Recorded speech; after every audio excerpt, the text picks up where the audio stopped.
Jumego, maghimo ta karon og nachos. Nacho style, Bisaya style, sulit style, alright?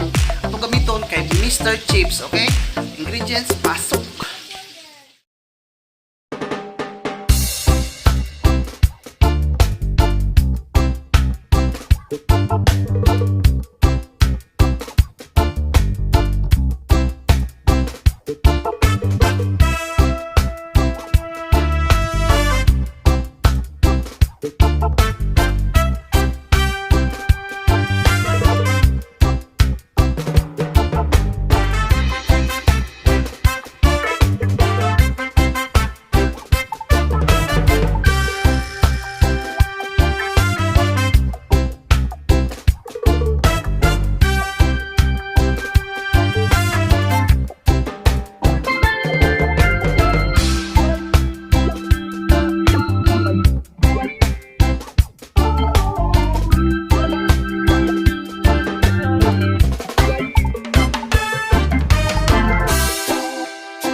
Ang finished product, Mr. Chip Nachos.